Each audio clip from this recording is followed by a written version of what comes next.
Bueno, saludo cordial, mi nombre es Viviana Alejandra Sánchez Acevedo, estoy estudiando el doctorado en Ciencias de la Educación y el trabajo que voy a exponer en el día de hoy corresponde al curso propedéutico Epistemología, Clasificación de las Teorías y sus implicaciones en educación.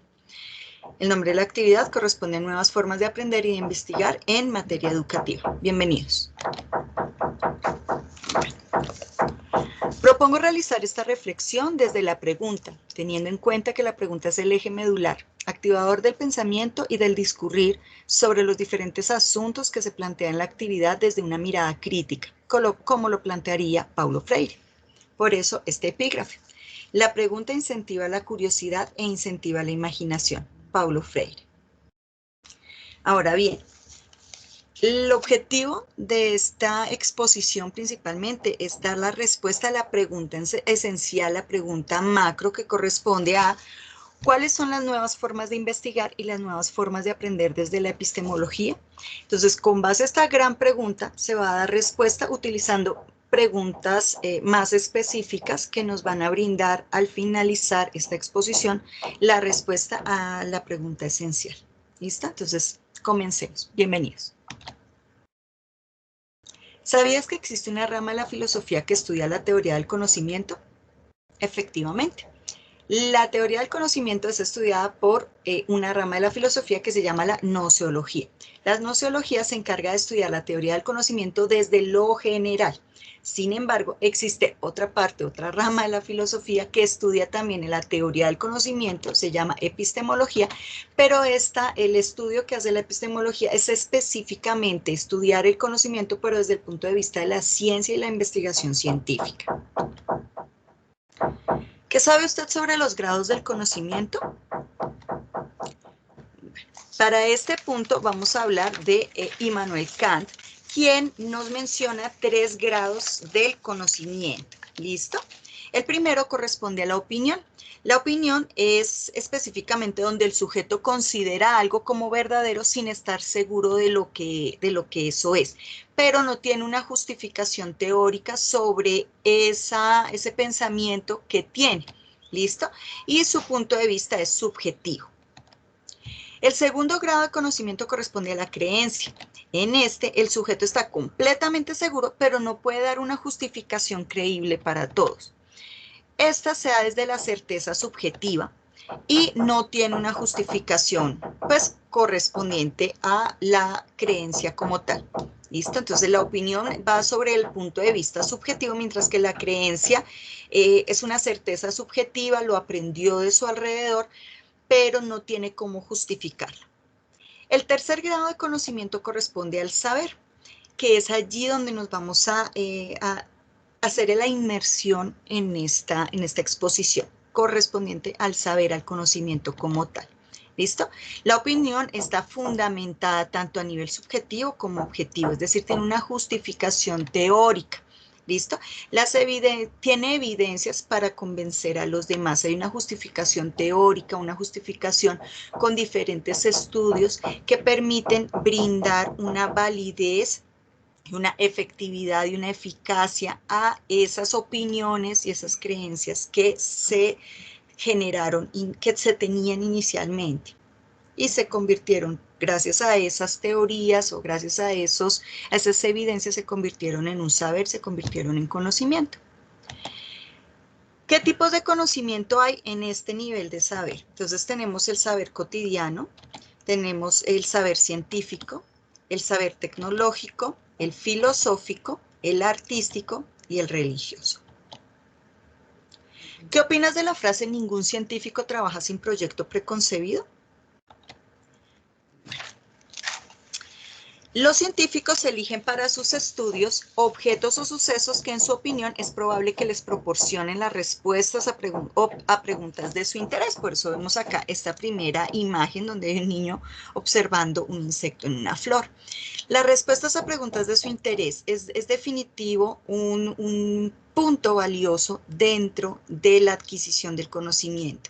Si no se genera el interés por querer saber algo, pues no se van a generar tampoco las inquietudes ni las preguntas, simplemente no nos va a interesar y no vamos a indagar sobre esa situación. En ese sentido, las hipótesis científicas más interesantes y fructíferas no son simples generalizaciones, son creaciones de la mente, sugerencias imaginativas de lo que podría ser cierto.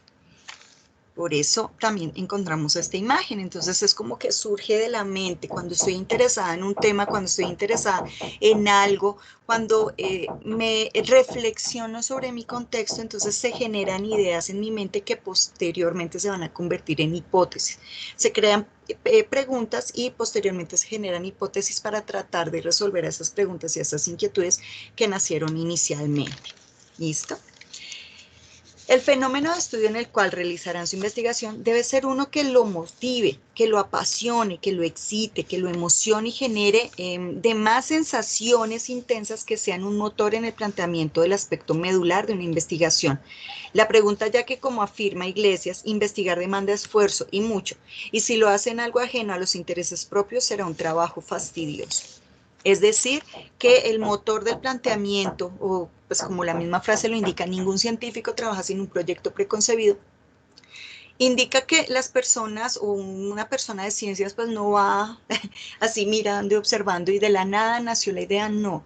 Se generan precisamente, primero pues por situaciones de su interés, segundo porque en su estudio, en su disciplina, a partir de lecturas, a partir de teorías que surgen, nacen nuevas ideas, nacen nuevas preguntas, nacen nuevas inquietudes. Pero lo más importante es que estas ideas o estos proyectos preconcebidos surgen precisamente de la motivación, la pasión, la excitación, la emoción y diversas sensaciones, como lo muestra acá nuestro cerebro, como que se activa el cerebro y nos permite generar esas ideas, pues para poder buscar esos conocimientos que deseamos alcanzar. Entonces, ¿qué es la epistemología? La epistemología es una rama de la filosofía cuyo objeto de estudio es el conocimiento desde la ciencia y la investigación científica, comprendiendo que éste nace en un cerebro que permite pensar, crear ideas, aprender, recordar. Ahora bien, el cerebro tiene una estructura básica que es común para todas las personas, ¿listo? Pero hay algunas cosas que hacen ese cerebro único, o sea, cada persona piensa, siente, reacciona diferente. ¿Qué lo hace único? Lo hace único las experiencias que cada persona tiene, la neuroplasticidad de ese cerebro, o sea, las destrezas que se van desarrollando a medida que va viviendo experiencias en su vida, pero al mismo tiempo las habilidades que desarrolla también para poder sobrevivir al mundo real en el que vive. ¿Listo? Esos conocimientos se generan y se forman precisamente en el cerebro. Bueno, hay una ciencia en este momento actualmente que se llama la neurociencia que estudia precisamente esas interacciones del cerebro, las funciones neuronales que se generan dentro del cerebro para poder generar esos conocimientos. ¿Listo? Y hay una frase clave que pues nos permite comprender o nos permite, o más bien que esta ciencia, la neurociencia, nos permite tener como luces frente al conocimiento, y es que el cerebro conecta nuevas y viejas informaciones. En ese sentido, la epistemología también estudia desde la ciencia ese conocimiento, pero esa ciencia lo hace desde una mirada más sistemática, organizativa. ¿Listo? Y tiene lugar la generación, concepto y nacimiento de ideas por medio de la investigación científica. O sea, ese proceso sistémico organizado que genera la ciencia lo hace por medio de la investigación científica. Acá vemos un cerebro con diferentes tipos y estructuras mentales, pero al mismo tiempo las habilidades que cada uno de los cerebros tiene para poder comprender el mundo a su alrededor, lo que está externo a él. En ese sentido, ¿cuál es la intención de la ciencia al interior de la teoría del conocimiento? Bueno, la epistemología considera que el método de la ciencia es el único camino para crear conocimiento. ¿Listo? El método de la ciencia precisamente es un método sistemático, organizado, riguroso, cuya meta y cuya finalidad es alcanzar la veracidad de dicho conocimiento. Por eso, en ese sentido, nos alejaríamos de los primeros grados del conocimiento según Immanuel Kant. O sea, no sería ni opinión ni creencia, porque acá, en este sentido, para que el saber sea realmente verídico, pues tenemos que generar unos sistemas y una organización que nos permita llegar precisamente a ese conocimiento verídico. ¿Listo? La ciencia es un cuerpo organizado y sistemático de conocimientos que hace uso de leyes o principios generales, ¿listo? Y genera teorías para explicar los fenómenos de la naturaleza. ¿Qué pasaría si la ciencia no tuviera una visión sistemática y organizada para explicar y predecir los fenómenos? Bueno, creería que se quedaría el conocimiento en opiniones y creencias, como lo veíamos en los grados de conocimiento que nos mencionaba Immanuel Kant, ¿no? No se avanzaría al conocimiento como tal, ya que gracias a esa visión se desarrolla un estudio, una investigación científica cuyo propósito es producir conocimiento y teorías y resolver problemas prácticos. En ese sentido, la ciencia se construye con la investigación científica como una actividad propia de la mente, que debe ser sistemática, controlada, empírica, amoral, pública y crítica de fenómenos naturales. Entonces, ¿cuál sería el procedimiento para llegar a un conocimiento real? Bueno, son varios los autores que describen dicho proceso desde la epistemología. ¿Listo? Entonces, más o menos, pues voy a tratar de resumir lo que se leyó durante todo este curso y pues estableciendo como unas ideas básicas de lo que entendí que era ese procedimiento pues investigativo para poder llegar a un conocimiento real y verídico. ¿Listo? Entonces, lo primero que hay que tener en cuenta es que, pues, por ejemplo, en el caso Ruiz y Ayala manifiestan que en primera instancia los hombres de ciencia se plantean problemas y crean hipótesis y teorías para resolverlos todo a partir de la observación y la experimentación.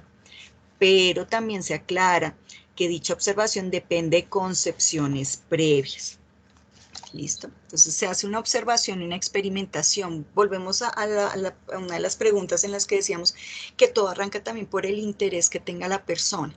Entonces yo observo desde mi cotidianidad las problemáticas que hay en mi contexto y con base a esas observaciones y esas reflexiones y esas indagaciones que yo hago, se genera una pregunta-problema, una problemática como tal, a la cual yo voy a tratar con mis opiniones y con mis creencias. Recuerden los dos primeros niveles del conocimiento según Kant.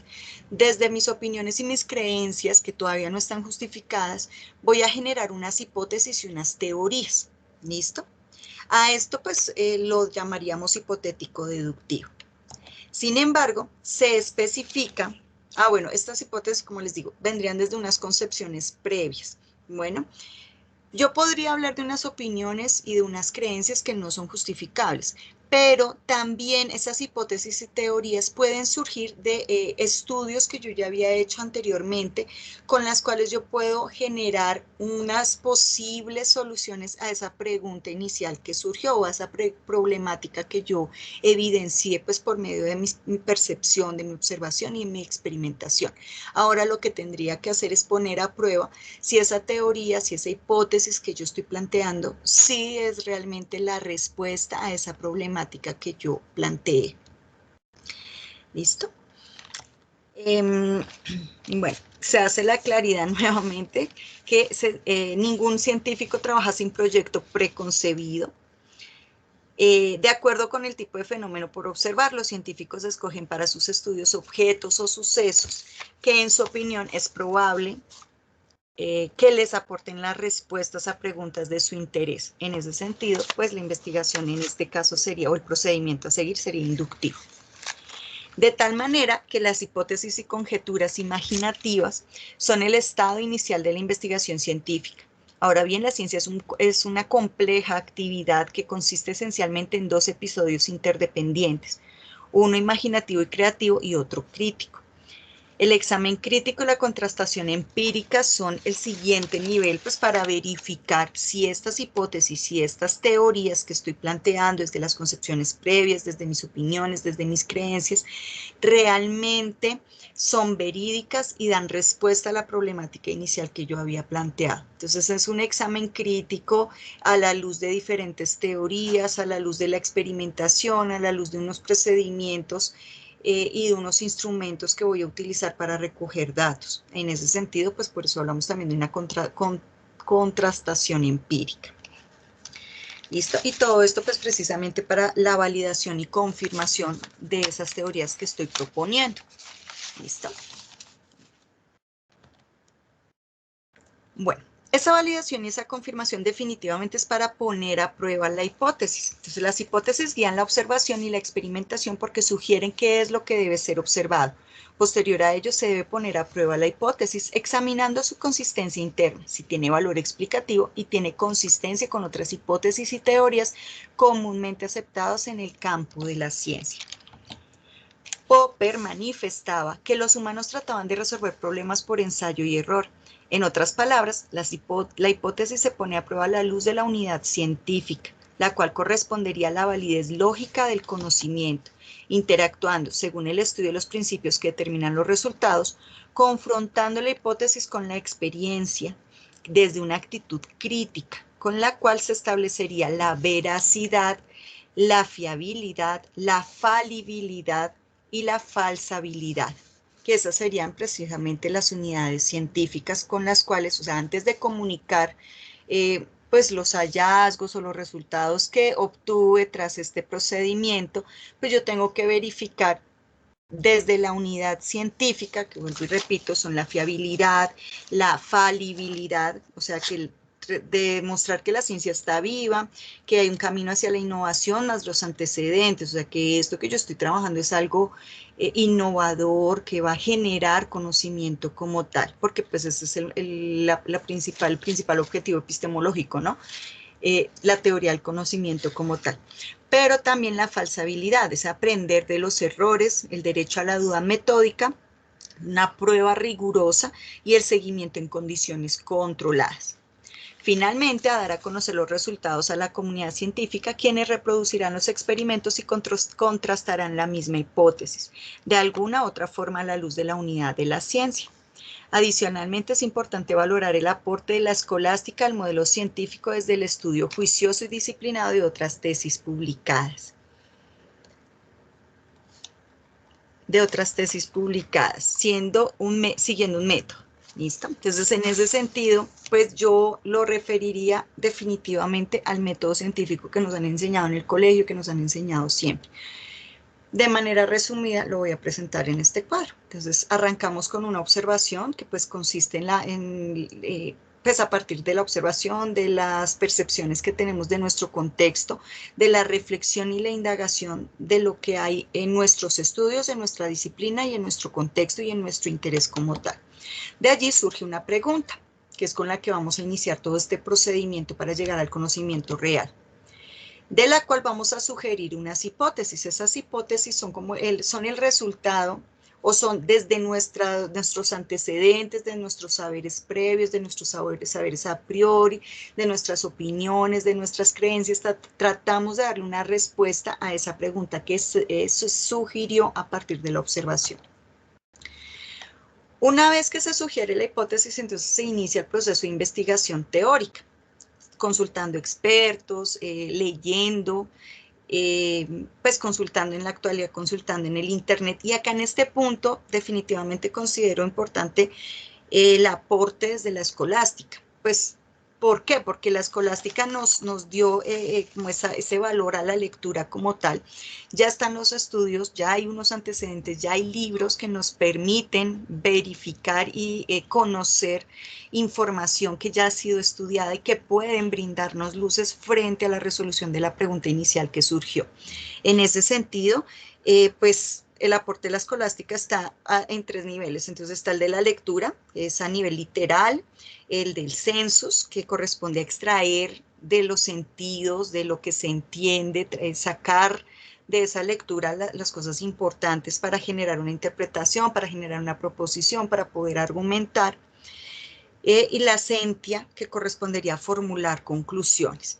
Pero no nos quedamos, o sea, para la escolástica no nos quedamos solamente en la parte de la lectura como tal, que eso iría formando parte de este punto de investigación, sino que nos preparamos, nos generamos unas ideas y contrastamos con otras personas para poder, en el caso de expertos, para identificar, para evitar dudas, contradicciones o posibles diferencias interpretativas. ¿Listo? Para finalmente poder hacer la exposición de las ideas, defender, argumentar, contraargumentar oralmente dicha investigación, que sería pues como la parte de la investigación teórica. ¿Listo? O sea, pues lo entiendo así. Entonces sugerimos la hipótesis, generamos una investigación consultando con expertos, con libros, en la actualidad pues con el internet, pero posterior a ello no es simplemente quedarme, bueno, desde la teoría, listo, sí, puede ser que la hipótesis funcionó, pero posterior a esta investigación teórica, pues yo tengo que experimentar, o sea, tengo que llevar si yo saqué o extraje esa pregunta de una observación de mi contexto, pues es en el contexto donde yo tengo que verificar si esa hipótesis es real o no. Pues no solamente a la luz del marco teórico, además ese marco teórico me puede brindar ejemplos, procedimientos para poder llevar a la realidad a través de experimentos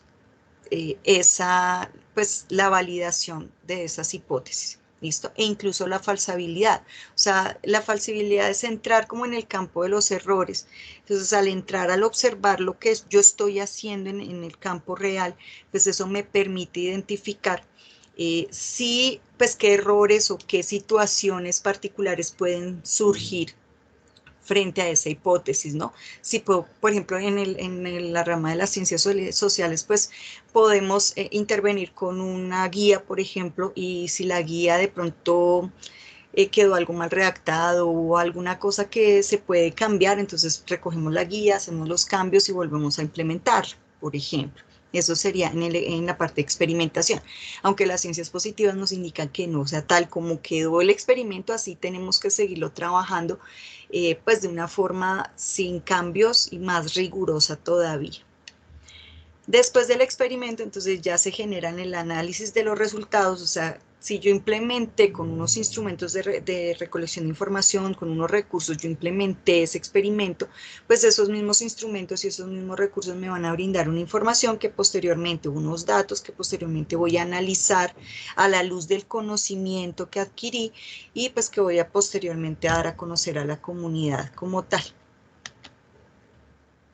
De acuerdo con lo mencionado anteriormente, entonces, ¿se puede considerar a la pedagogía y la educación como una ciencia? Bueno, consideraría yo que esto es relativo. ¿Listo? Entonces, para Durkheim, las realidades educativas constituirían hechos observables susceptibles de convertirse en objeto de un campo científico, pero la ciencia de la educación no existe más que en estado de proyecto. Para Dewey, la educación se halla aún en un proceso de transición de un estado empírico a uno científico, pero también manifiesta que la resolución de cualquier problema educativo exigiría apelar a una gran variedad de ciencias. En ese sentido, yo pienso que puedo considerar a la pedagogía y la educación como una ciencia, pero esto es relativo a los procedimientos áulicos, o sea, lo que vamos a trabajar en las aulas como tal. ¿Por qué digo que es relativo? Bueno, porque pues depende de los procedimientos. Si yo voy a dirigir, bueno, en ese sentido sería relativo a los procedimientos desarrollados en el aula para llegar al conocimiento. Es decir, que si el procedimiento en el aula va a ser transmitir conocimientos siguiendo los protocolos escolásticos, lejos de las ciencias empíricas y experimentales, y repitiendo textos antiguos, entonces en ese momento el objeto material de la pedagogía sería la conducción humana y la formación de individuos, como lo diría Platón. Pero si por el contrario, la finalidad o el trabajo o el procedimiento que se va a realizar en las aulas, pues va a seguir una metodología y un procedimiento como tal, entonces lo podríamos llamar ciencia. Entonces, sin embargo, para que una disciplina sea llamada ciencia, esta se debe orientar al estudio de un objeto material unitario, que en el caso de la pedagogía sería la educación. De tal manera que si el procedimiento que se sigue en el aula para alcanzar el conocimiento parte de la indagación, la observación, la percepción, el surgimiento de preguntas, la generación de hipótesis, análisis y reflexión de estas a la luz de teóricos, experimentaciones y finalmente exposiciones de los resultados y aprendizajes obtenidos, entonces allí sí se estaría haciendo ciencia y la pedagogía sería ciencia. De hecho, los maestros constantemente aplican a estudios posgraduales para desarrollar mejor cada día su labor docente, y en ese sentido está abocado a realizar estudios empíricos e investigaciones alrededor de la educación, desde sus particularidades, claro está, siguiendo el rigor propio del método científico, pero desde las ciencias sociales. Ahora bien, en ese punto se recuerda a Dewey cuando afirma que la educación toma apoyo de otras ciencias. En ese sentido, considero que la educación toma esas ciencias, las moldea, las enriquece su labor cotidiano y lo devuelve a la ciencia original. Pero como menciona Mario Bunge, la experimentación efectúa cambios. El objeto, o en este caso el saber, no regresa intacto o igual. Llegaría enriquecido por el ejercicio y estudio sistemático y metodológico realizado en la escuela. Como si fuera una fichita, ¿no? Entonces, yo tomo de la ciencia, digamos, de la psicología o de la sociología, tomo aquel aspecto que requiero para mi trabajo con los estudiantes, por ejemplo, en el contexto, con la comunidad, para resolver una necesidad. Lo implemento a través de un experimento, de unos procedimientos, genero unos instrumentos de recolección de información, lo pongo, digámoslo así, como a prueba. Y después de ello lo recojo y ya no se lo devuelvo exactamente igual a la sociología o no se lo devuelvo igual a la psicología. O sea, ahí ya hubo un cambio, se enriqueció con esa experimentación o con esa puesta en escena, digámoslo así, que le hice a esa teoría como tal. Entonces, pues realmente sí se generaría un apoyo de otras ciencias, pero al colocarlo en la práctica como tal, lo enriquecí, lo fortalecí, o le pude haber generado un efecto de falsabilidad, ¿no? Porque puede ser que en la teoría de la sociología o la psicología se plantea una situación, pero al ponerlo en la práctica como tal dentro del aula, se generaron cambios y se refutó esa situación que se había planteado en la teoría principalmente. ¿Qué preguntas, dudas o cuestionamientos surgirían tras el desarrollo de este curso propedéutico? Bueno, en ese sentido hay que tener en cuenta que el ser humano pues es un ser que en su interacción tanto con el medio ambiente, y pues con la sociedad como tal, pues genera constantemente inquietudes y preguntas, o sea, después de su disciplina, de sus estudios, de lo que observa en su cotidianidad, pues se pueden generar inquietudes y preguntas, o sea, todo el tiempo va a querer conocer o saber algo en específico, y más cuando desea pues, tener una posición, brindar una opinión o defender una creencia como tal, ¿listo? Para convertir esas opiniones y esas creencias en un saber en particular, llegar al conocimiento como tal. En ese sentido, pues las principales, digamos, como preguntas que me quedarían como pues para más adelante poderlas indagar, corresponderían a estas tres. ¿Cuál es el procedimiento neuronal para generar conocimiento? O sea, estudiar un poquito más a fondo el cerebro y poder llevar ese conocimiento al aula como tal. ¿Cómo se pueden gestionar técnicas para que el conocimiento se vuelva permanente en cada individuo? ¿Qué relación tienen las emociones en la adquisición de conocimientos? Que esto precisamente lo trabaja la neurodidáctica a partir de los estudios que han surgido desde la neurociencia. ¿Qué se puede proponer para destacar a la pedagogía como ciencia? Bueno, se podría proponer mantener un liderazgo enfocado en la adquisición de aprendizajes y conocimientos a partir del método científico. En ese sentido, el ABP y la neurodidáctica podrían dar luces para un trabajo enfocado en la resolución de inquietudes o necesidades que surgen en la misma clase o que tienen que ver con los intereses de los miembros de la comunidad educativa. Siendo así, se podría tener en cuenta los 3 modos de investigación de Jürgen Habermas, que intentan cubrir todos los ámbitos de la realidad humana. Entonces, pues estos son el interés técnico, el interés práctico y el interés emancipatorio. En ese sentido, pues el interés técnico, cuya orientación general guía las ciencias de la naturaleza que están interesados en las raíces antropológicas profundas desde la predicción y el control de sucesos. Estas de interés técnico están más relacionados como a lo que tiene que ver con el empirismo y las ciencias empíricas y analíticas. ¿Listo?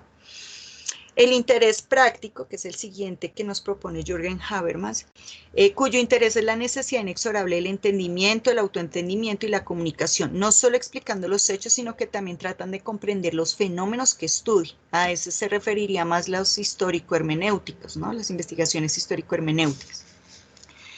Y el interés emancipatorio, cuyo dominio natural desde la predicción y el control consiste en liberar a los seres humanos de situaciones de dominación y opresión en las que se encuentran. Este interés es propio de las ciencias sociales críticas. Todo lo anterior enmarcado desde luego desde el desarrollo y ejercicio permanente de un pensamiento y actitud crítica de la realidad y el contexto, entendiendo que, como lo menciona Popper,